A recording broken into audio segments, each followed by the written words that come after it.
Late June, early July 1992, all the way up to Halloween, October 31st of 99. We can only be talking about Doco's Family Restaurants. Years go by, but the memory stays. And those were the good old days. Thank you so much for going down memory lane with me. Let me take you back and tell you a story of Doco's. Doc done a lot of bowling down there at Fuzzy's Federal Range, which of course is no longer there at this day and age. It's now a rec center or whatnot that was built there. Fuzzy, very crooked man. Go in playlist archives in the vaults. Take a look at the Firebug, very first playlist archives there in the vault. Take a look at the Firebug. You'll learn a little more about Fuzzy and my opinion and what he did.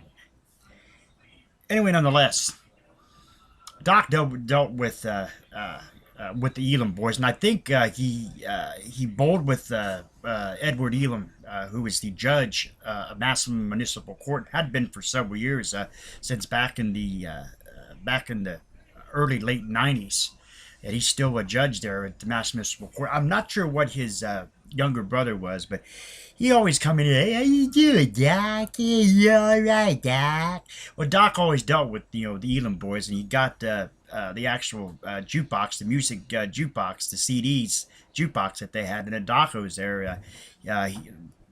He got that in there from Elam, and uh, when I first started Docos and there for a while, you would go and each table had this little jukebox and stuff, and the jukeboxes, you put a quarter in or whatever it was, you put it in there, and you'd actually just leaf through them, like the old time jukeboxes there at the table, little mini jukeboxes and stuff, and you could play songs in there. But that got irritating after a while, and half of them stopped working, and I think the Elam had decided to get Doc in with the actual CD player, which normally got played on bar rush, so to speak, because not many people played it during the day.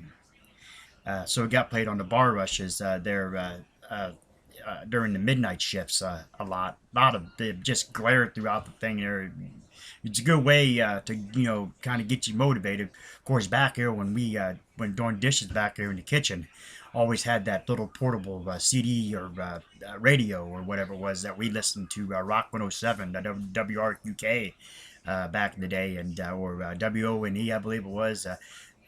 97.5. We used to listen to all kinds of different music. Classic rock, basically, is what we listened to back here in the kitchen. But outside in the dining room area, out in the dining room area, it was always about the CD player. But anyway, nonetheless, there was also a Miss Pac-Man game that was there when you walked in, and you walked into Docos, and you were standing there, and I believe it was on your left hand side was the jukebox, the table there, and then you go to the right, and you would go to the bathrooms. Well, up against there by side the office was actually Miss Pac-Man game that Doc had in her Miss Pac-Man game. Well, something happened along the way, and like I said, there was a Miss Pac-Man game. I think there was another video game in there as well, but Doc got that out of there, and Elam had decided to get this little small gaming machine that's set there on the counter, towards down at the end of the counter.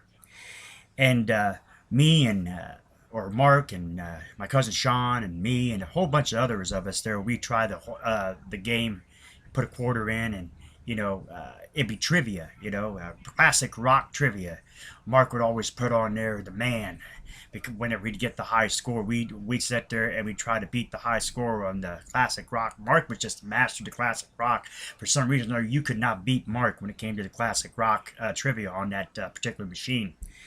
He was also good at the TV as well. I can remember beating Mark one time on the TV, and he told me that I was lucky because all I did was guess.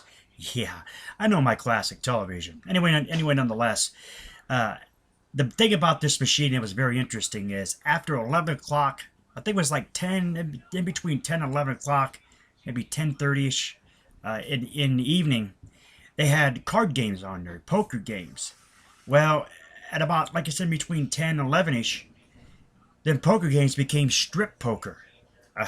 You would actually sit there and if you got and if you drew wrong or whatever, it would actually show the face cards of women, or if you like that, for you ladies, would show men.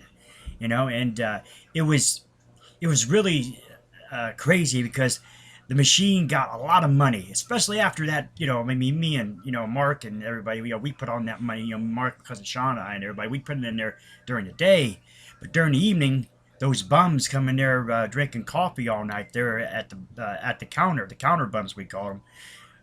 Some of them, or some of the drunks, they'd play the strip poker game from that actual gaming thing. And yeah, that little game machine there that was brought in and got a lot of money to it. I can almost rest assure you, when it come time to changing out those on a weekly or 2 weeks or whatever it was, there was quite a bit of quarters in there that people had put in for that week or 2 weeks there that they actually done it. But I'm not sure what happened to that game, because I remember I think not shortly after Mark had decided to leave Doc, was the last couple 2 3 years, that machine somehow malfunctioned or something or another, and it got out of there and never got put back in. Anyway, nonetheless, the gaming machine, it was something that we had fun with, Mark and cousin Sean and I and everybody there at the who actually played that game. But yeah, that strip poker there during the evening there really got them guys counter bums to stick around a little more, and those drunks from the bar rush as well. Good time for there that only Doc was could provide there. That gaming machine. Thank you so much for going down memory lane with me. I'll catch you next time.